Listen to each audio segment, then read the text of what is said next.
Hi guys, ఈరోజు మనం చెప్పుకోబోయే topic Kotlin standard input and output. Input output ఎలాగ యూజ్ చేస్తాము, ఇన్పుట్లో ఏం యూజ్ చేస్తాము, అవుట్పుట్లో ఎలాగ ప్రింట్ అవుతుంది, ఎలాగ వస్తుంది అవుట్పుట్ అనేది తెలుసుకుందాం కాట్లిన్లో. In article we discuss how to take input and how to display the output.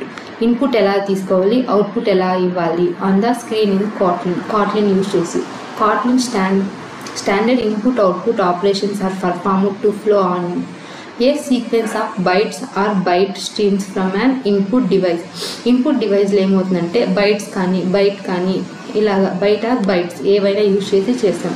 Such as keyboards to the main memory of the system and from main memory to then output device such as monitor. అంటే అవుట్పుట్లో ఎలాగ మెమరీని search చేయడం ఎలాగొస్తుంది అని చెప్పి. In Java for example మనం Java ప్రకారం చూసుకుందాం. we use system.out.println.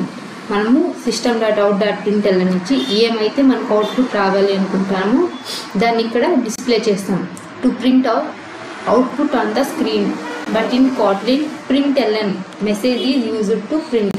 మనము జావాలో అయితే system.out.println అని చెప్పి system.out.println లైన్ యూజ్ చేసి మనకి ఏం అవుట్పుట్ కావాలో అది ఇస్తాం. కానీ కాట్లిన్లో అలా కాదు, జస్ట్ println మనకి ఏం మెసేజ్ కావాలి అనేది మాత్రమే యూజ్ చేస్తాం. ఇందులో కాట్లిన్ అవుట్పుట్ అంటే ఏమో ఫస్ట్ చూద్దాం. కాట్లిన్ అవుట్పుట్లో Kotlin standard output is basic operation performance to flow byte streams from main memory to the output device. ఇందులో ఏమంటే కాట్లిన్లో ఏమవుతుందంటే ఇది స్టాండర్డ్ అవుట్పుట్ అనేది పర్ఫామ్ అవుతుంది. దీంట్లో ఏమంటే బైట్ యూజ్ చేస్తాము. You can output any of the data type, integer, float and any patterns or strings on the screen of the system. మనం ఇందులో ఫ్లోట్స్, బైట్స్, స్ట్రింగ్స్ ఇవన్నీ యూజ్ చేసి అవుట్పుట్ అనేది తీసుకోవచ్చు. You can use any one of the following. మన కింద ఉన్న ఈ రెండిట్లలో ఏదో ఒకటి తీసుకొని అవుట్పుట్కి యూజ్ చేస్తాం. నేను println అనే రెండు ఫంక్షన్స్ని యూజ్ చేస్తాను. ఇక్కడ ఏమవుతుందంటే ఇందులో printlnకి డిఫరెన్స్ చూద్దాం. ఫస్ట్ ప్రింట్ ఏమవుతుందంటే function prints the message inside the double quotations. ఇదేమవుతుందంటే ప్రింట్ అనేది డబుల్ కొటేషన్స్లో మెసేజ్ అనేది ప్రింట్ చేస్తాము.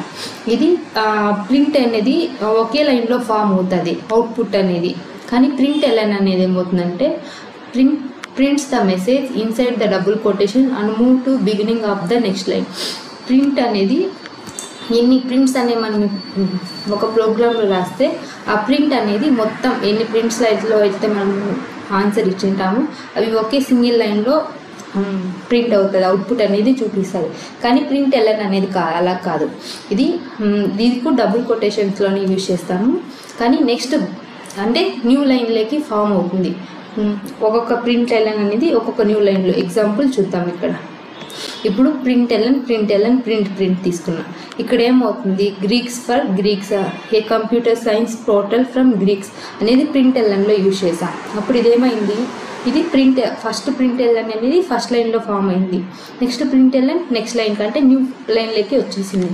కానీ ప్రింట్ యూజ్ చేసా అదే దాంట్లోకి, Greeks for Greeks, A computer science portal from Greeks. ఇక్కడ ఏమవుతున్నది, ఇది ఒకే లైన్లో ప్రింట్ అవుతుంది. ఓకేనా, ఇలాగా యూజ్ చేసి మనం అవుట్పుట్ని రిప్రజెంట్ చేస్తాము. Thank you guys. నెక్స్ట్ క్లాస్లో ఇన్పుట్ ఏమో చూద్దాం. ఇన్పుట్ ఎలాగా ఏమేమి యూజ్ చేస్తారు.